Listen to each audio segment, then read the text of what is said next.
You know, one of the movie franchises that Paramount tried to get going to kind of capitalize on the success of the Transformers, you know, the 80s era animated things, was G.I. Joe. Now, G.I. Joe had mixed results. Some people liked the movie, some people didn't.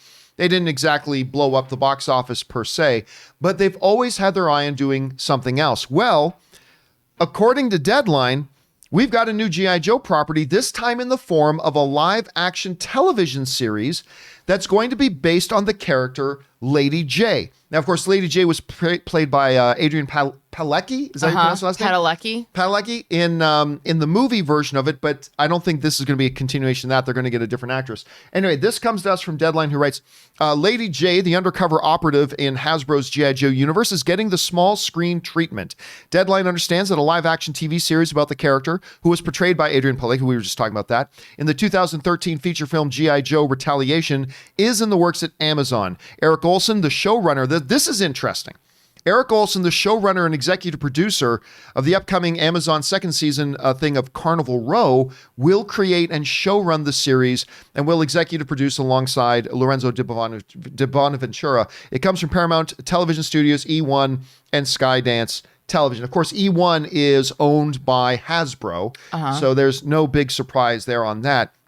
This is interesting. Now, I think ultimately, it doesn't say this in the article. I think clearly this is going to be for Paramount Plus. Yeah. Paramount, we're going to be talking more a little bit about Paramount Plus in just a little bit here, but they are clearly now going to be trying to make a play for original content. And you know what? I was not a huge fan of the G.I. Joe films, but this is a good property to take a swing at. You're trying to make a splash now. If you're Paramount Plus in a market that has Disney Plus, it has Hulu, it has Amazon, it has Netflix, it has HBO Max, it has, oh God, many others. There's just a bunch of them out there that are already out there, already planted their flags, they're already established, they got original IP content going. So if you're Paramount and one of the IPs you have under your control is G.I. Joe, why not take a swing at that? And why not do it with a little bit of a different angle? Like, instead of going the stereotypical route, let's take a character like Lady Jaye, undercover operative, so you can put in a little bit of the spy thriller element in there too. I mean, I don't know if this is going to be good or horrible, but it sounds to me like a legitimate thing to take a shot with. I don't know, Aaron, you heard about this. What do you make of this move? You know, I'm excited about it because exactly as you said, there's already, I think, a bad taste in people's mouths from the G.I. Joe films that didn't live up to the expectations, let's say. And having someone like Lady Jane, I'm getting an Alias vibe a little bit. Now, obviously. Yeah, that's exactly what I was thinking too. Alias, right. It's a little, and that's where I think that they would probably go, especially with the spy element. And then, of course, given that you already have this world that's created, we know that we're going to see a lot of the popular G.I. Joe characters come in and come out, but we're going to be focused on a different character. And it's been long enough since we've seen Alias that I think that for a new generation of television watchers, it's going to seem like a totally brand new idea. But also, this is a great way of testing the waters for the entire Hasbro, you just used the word, the Hasbro properties. Right. You know, I mean, I don't know if Paramount Plus has any other, do we know if there's any other Hasbro shows out there?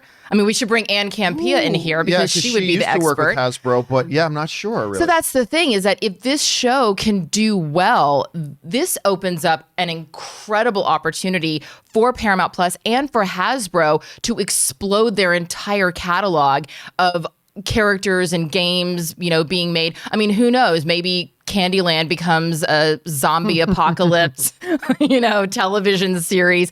Candyland becomes the new Walking Dead for Paramount Plus. There you go. You're welcome. I expect my check in the mail.